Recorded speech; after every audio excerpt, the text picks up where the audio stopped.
দলীয় প্রভাব খাটিয়ে অপকর্মে জড়িয়ে পড়া নেতাকর্মীদের বিরুদ্ধে নজিরবিহীন কঠোর অবস্থান নিয়েছেন লক্ষ্মীপুর ৪ আসনের সংসদ সদস্য ও জাতীয় সংসদের হুইপ ABM আশরাফুদ্দিন নিজান।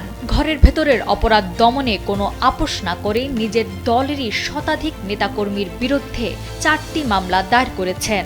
এ ঘটনায় ব্যাপক আলোচনা সৃষ্টি হয়েছে। সম্প্রতি দলীয় পরিচয়ে চাঁদাবাজি, দখল বাণিজ্য, সাধারণ মানুষকে হয়রানি ও সাংগঠনিক শৃঙ্খলা ভঙ্গের অভিযোগ উঠেছে। এতে দলের ভাবমূর্তি ক্ষতিগ্রস্ত হয়েছে। এমন পরিস্থিতিতে নিজ দলের নেতাকর্মীদের বিরুদ্ধে মামলা করেছেন MP আশরাফুদ্দিন নিজান। এরই মধ্যে অনেককে গ্রেফতার করেছে পুলিশ।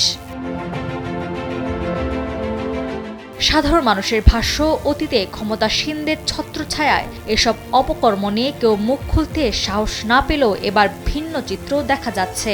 এমপির এমন কঠোর অবস্থানকে স্বস্তির বার্তা হিসেবে দেখছেন তৃণমূলের কর্মী ও সাধারণ মানুষ।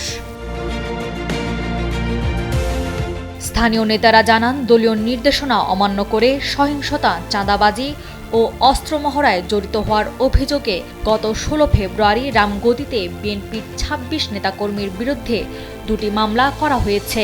একই অভিযোগে 19 ফেব্রুয়ারি ও 20 এপ্রিল কমলনগর থানায় একটি করে মামলা করা হয়েছে।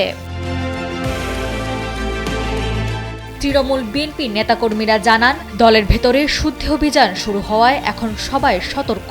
কেউ আর দলের পরিচয় ব্যবহার করে অপকর্ম করার সাহস পাচ্ছে না। রাজনৈতিক বিশ্লেষকরা বলছেন, নিজের ঘর থেকে শুদ্ধি অভিযান শুরু করে ব্যতিক্রমী দৃষ্টান্ত স্থাপন করেছেন MP নিজান। ফলে বিতর্কিত অনেক নেতাকর্মী নিষ্ক্রিয় হয়ে পড়েন এবং তৃণমূলে স্বস্তি ফিরে আসে।